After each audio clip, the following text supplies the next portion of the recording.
We are back live, and we've got a lot of stuff to go over, so we are just going to fly through this. These are all the fights that are going to be getting us through the week. Tonight, right now, in Bangkok, we've got Rafael Hernandez against Putswat Krantang Dengajim. 12 rounds for vacant WBA Junior Featherweight Championship of the World. You just wanted to say that. Oh, yeah. Panama City, Celestino Caballero against Jeffrey Methelbula for the IBF WBA Junior Featherweight Championship. Tomorrow night, Friday night, in Vegas on Azteca America. I don't know what Americo is, but Urbano Antion against Tyrone Harris, as well as Mark Miliguen against Ramon Montano, Dennis Laurente against Marvin Cordova, and Glenn Tapia against Juan Carlos de Leon. Also on Showtime tomorrow night on Showbox, Santa Ynez, California, Carlos Abregu against Irving Garcia, Marvin Quintero against Wes Ferguson, and Anthony Durrell against Demetrius Davis, 6 rounds at super middleweight. Anthony Durrell, of course, last month beat our good friend Derek Finley. I sort of had to burp and clear my throat at the same time, and it sort of choked me up a little bit there. Derek Superman Finley just lost it was a stoppage, wasn't it? Yes, he actually retired in the corner due to he didn't think he would be able to win the fight, basically. Yeah. So Anthony Durrell on the Finley was at that Mary McGee fight and looked pretty well, and it looked like he was doing all right. He just didn't. In that fight, he couldn't knew get off. He got caught in the first round, and that was the bottom line. That was the only line, yeah. Philadelphia, Rogers Matagua against Ricardo Medina. I know. There's only one fight we really want to talk about. That's why I'm holding off talking that much. Yes. May the 2nd, that is this Saturday night, Las Vegas, Nevada, HBO pay-per-view. Ricky Hatton takes on Manny Pacquiao. 12 rounds for Hatton's Ring Magazine Junior Welterweight Championship of the World. Also on that undercard, awesome undercard, Humberto Soto against Benoit Gaudet.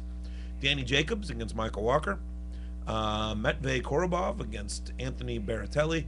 And Mike Alvarado against Joaquin Gallardo. Mike Alvarado is a bad He's a beast, mother. dude. Barnabe Concepcion against Yogli Herrera at featherweight. Barnabe Concepcion is a Filipino. He's an outstanding fighter as Mike well. Alvarado is going to be a champ. So Omar Chavez is Julio Cesar Chavez's older son. This is action-packed. This is crazy. everybody that wants to be on the undercard of a Manny Pacquiao fight, Yeah, basically. Let's get my name out there. Pretty much. Now, Alvarado is a top-ranked fighter, and this is promoted by Golden Boy. So it's kind of surprising that he's on this card, but only a little bit surprising. Nothing terrible. Let me go on, and we'll come back, obviously, to make our official picks and everything. And then next Saturday night on HBO, Las Vegas, Nevada, Chad Dawson takes on Antonio Tarver. Rematch for Dawson's IBF Junior Heavyweight Championship. Bowie Tupo against Chris Koval, 8 or 10 rounds at heavyweights. Now, I've been talking about Bowie Tupo for about 9 months now. Bowie Tupo is the giant of a man from New Zealand who has been taken under the wing of one David Tua, also from New Zealand. He has exceptionally, freakishly large fists. His hands are big, but just the way that his fingers fold together, the surface of his fist is ridiculous. Now, is Tua training him, or is he just sparring with him? I'm not going to go on the record saying that Tua is training Bowie Tupo. He's a bit of a mentor, too. It definitely has taken him under his wing. If that means training him, then fine. If that means just guiding him through his pro career, then fine. I don't have Bowie's record with me. Also, we've got Marco Huck fighting the very same night, actually, against Vitaly Rusal and Alexander Abraham, not Arthur. Okay, that almost got me excited there for a second. And you don't need that. Yeah, we definitely don't need that. Against Magomed Abdurakhmedov. 12 rounds, junior middleweight. So it's time to go back up because that's as far as I'm going to go for this week. We've got to talk about Ricky Hatton against Manny Pacquiao. Before we start talking about who we like in this fight, why we like this person in this fight, I have been on the phone all week. Actually, the last week and a half with with about a third of the names in my boxing black book.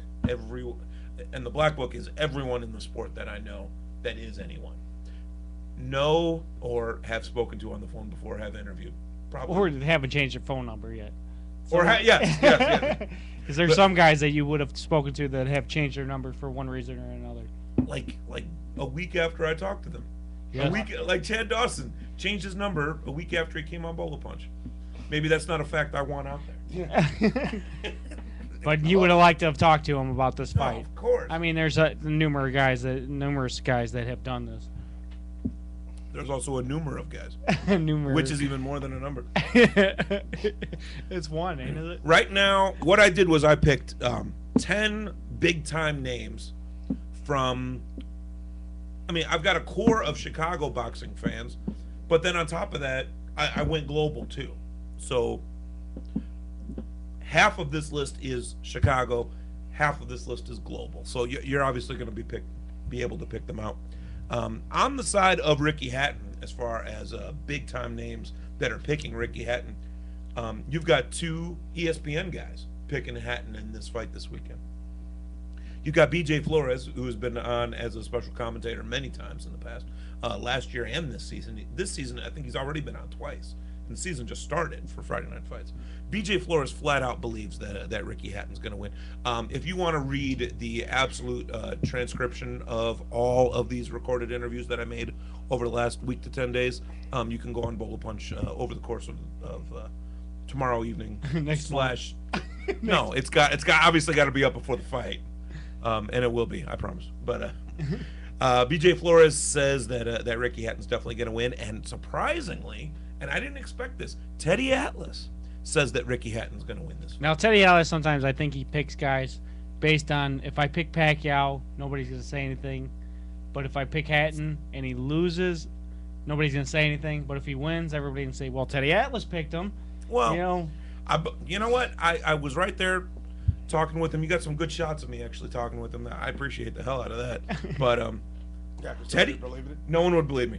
Teddy really appeared, at least, to believe that Hatton has a chance, and he was explaining how Hatton is the most honest fighter in boxing, knows how to do a few things very well, and does them in every fight. You don't have to pull things out of him. Yeah. He says Pacquiao is being made up to be this unbeatable guy, Goliath of a guy. When 2 minutes? Are you kidding me? Break it down. Wow. This Goliath of a guy off of this Oscar De La Hoya win. And he says, and that was not the real Oscar. Well, he also spoke negatively against our friend David Diaz, which I'm not sure that Teddy knew that David Diaz was probably 30 feet from him when he said this. I don't think Teddy Atlas cares. Well, he's not going to care, but he wouldn't say something negative about a fighter if he was right there. But bottom line, he believes that Hatton is going to win. And he gave you good reasons why. Oh, he most definitely did, and you'll be able to read those tomorrow on Bolo Punch. Also, on the side of Pacquiao, there were 8 big boxing dignitaries. Steve 2-Pound Forbes believes Pacquiao's going to win. Fast Eddie Chambers, who just smacked around young Black Peter the other. Big Black Peter. Well, he's young. Young Big Black Peter. Smacked Sam Peter a couple of weeks ago. Also, Bert Randolph Sugar, very good friend of Bolo Punch, is on the side of Pacquiao. David Diaz, former WBC lightweight champion of the world. Sam Colonna, a Chicago boxing icon. Dangerous Mike Mollo. Jack Loew, and Deontay Wilder. Mike Mollo's nickname is not Dangerous. I don't know why I said that. Jack Loew, who's the trainer of Kelly Pavlik, and Deontay Wilder. Now, what was it? Generalize why all these guys were picking Pacquiao? Just because he's pound for pound best? He simply is going to stop Hatton, is what I'm getting. Jack Loew actually thinks that Pacquiao can stop Hatton. I think most people are saying Pacquiao can't stop Hatton, but he'll beat him on points. When we come back, we'll get Bolo Punch's views on this. This is Bolo Punch. We'll be right back.